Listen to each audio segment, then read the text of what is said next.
vírus encontrado em Manaus acende um alerta para a falta de saneamento básico no Amazonas e em outras regiões do país. Além de diarreia, esse vírus pode causar paralisia temporária das pernas e afetar o sistema nervoso central. Quem conversa conosco é a pesquisadora da Fiocruz Amazônia, Patrícia Putinelli Orlandi. Muito boa tarde, Patrícia. Boa tarde, Débora. Patrícia, que vírus é esse? De que forma ele pode afetar o sistema nervoso central? E, além disso, essa paralisia nas pernas, ela pode durar quanto tempo? Esse vírus é um gemicircular vírus, é um vírus que foi descoberto numa colaboração que a gente fez com pesquisadores da Califórnia e aqui em Manaus. É um vírus que é de transmissão fecal-oral, né? Então você pega através de água contaminada e ele causa paralisia porque assim, ele é um vírus que causa diarreia como vários vírus que causam diarreia. Agora, em 5 a 7 dias ele pode ocorrer um agravo e causar paralisia temporária nos membros inferiores. Essa paralisia dura de 5 a 10 dias, mas ela é reversível. E em alguns pouquíssimos casos, ela pode causar problema no sistema nervoso central e isso é menos de 1% das pessoas acometidas. Mas o que seria exatamente, que seriam esses problemas? Então, na realidade são problemas de paralisia, né? Além dos membros inferiores, você começa a ter uma paralisia geral do organismo. Então tem que ter um suporte de UTI, tem que ter um suporte, mas assim, não existe caso de morte. Então as pessoas que entraram mesmo no agravo tiveram esse quadro revertido. É 1%, né? Um número relativamente baixo, mas que não tira a preocupação em relação a isso. Agora, Patrícia, foi a primeira vez que esse vírus foi identificado no Brasil? Já se tinha algum histórico dele? Não, então, no Brasil não, já tinha sido identificado no Sri Lanka e alguns países subdesenvolvidos. Mas, é assim, não é que ele foi identificado porque a gente fez a pesquisa desse vírus em especial nessas crianças com diarreia, né? A gente trabalhou com 1.500 crianças que tinham diarreia aqui em Manaus. Agora, não é uma particularidade dessa região, é que o estudo foi feito aqui e aí foi feita a descoberta. No Brasil é a primeira vez. Porém, se for feito no restante do Brasil, agora utilizando a metodologia que a gente utilizou no estudo, possivelmente você vai encontrar esse vírus em outras regiões. Pois é, já que os dados do próprio governo federal revelam que 42% da população urbana do país não é atendida por rede coletora de esgotos, né? Ou seja, quase metade da população. E que a situação é pior nos estados do Amazonas, Amapá, Rondônia, Pará. O serviço atinge só 10% dos moradores. Agora, Patrícia, esse vírus foi encontrado em fezes de crianças, mas ele pode atingir adultos também? Pode atingir adultos. No Sri Lanka ele foi encontrado em adultos.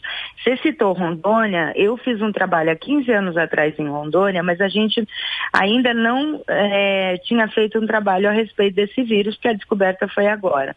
Na época eu fiz um trabalho em Rondônia com diarreia e foi muito interessante porque alguns médicos, quando a gente fez o trabalho, citavam um problema de crianças que após ter diarreia tinham um quadro de paralisia nas pernas. Então, possivelmente esse vírus, há 15 anos atrás, já estava acometendo Rondônia, por exemplo. Uhum. Bom, e ele está na água contaminada, né? Ele é de transmissão fecal-oral, ele está em água contaminada.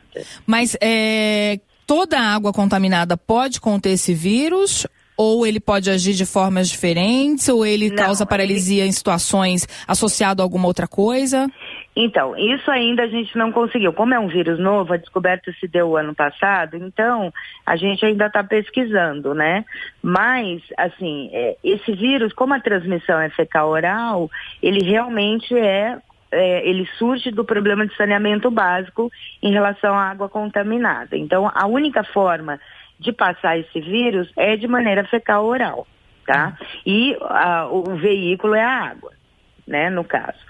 Então,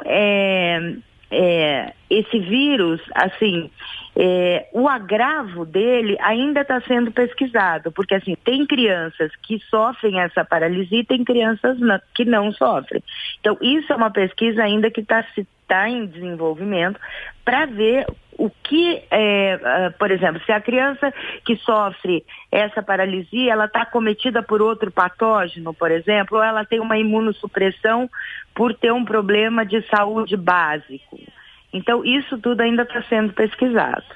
Entendi. Patrícia, e que dica você pode dar para quem vive em regiões onde não tem saneamento básico, onde as pessoas estão em contato com água contaminada, para tentar evitar a contaminação, não só por esse vírus, né, mas contaminação por outras doenças? O que é possível fazer? Então, o que eu sempre falo é o seguinte, não é só esse vírus, ele acomete 1% da população com diarreia. Tá? O rotavírus, por exemplo, acomete 25%, né? As bactérias entéricas, Shigella, Salmonella, acometem mais do que esse vírus. Então, mas todos têm alguma coisa em comum, que é a água contaminada. Então, para prevenção, né, o que seria ideal era refazer ou fazer nessas regiões o saneamento básico, né? Enquanto isso não acontece, porque isso é uma medida de política pública, o que as pessoas podem fazer para se proteger é ferver a água ou tomar água mineral, né? Dependendo das pessoas, você não tem um poder aquisitivo para tomar, né? Comprar água todos os dias.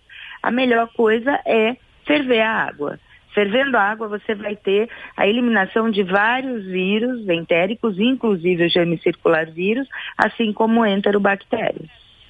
Pois é, inclusive o governo federal admitiu que a meta de universalizar o saneamento no Brasil até 2033 dificilmente vai ser atingida. Patrícia, para a gente finalizar, você já disse que quem for contaminado com o gemicircular vírus,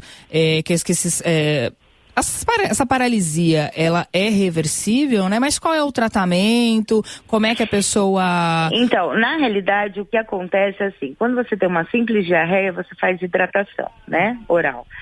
Se a criança começar a ter vômito, ela tem que ser levada ao hospital. No hospital, você vai ter um outro tipo de hidratação. Se ocorrer o agravo, os médicos vão dar suporte. Na realidade, não existe um tratamento, existe um suporte hospitalar para que o vírus seja eliminado no decorrer de 5 a 7 dias e a criança volte a andar. Mas é um suporte hospitalar, né? Teria que estar lá para os cuidados.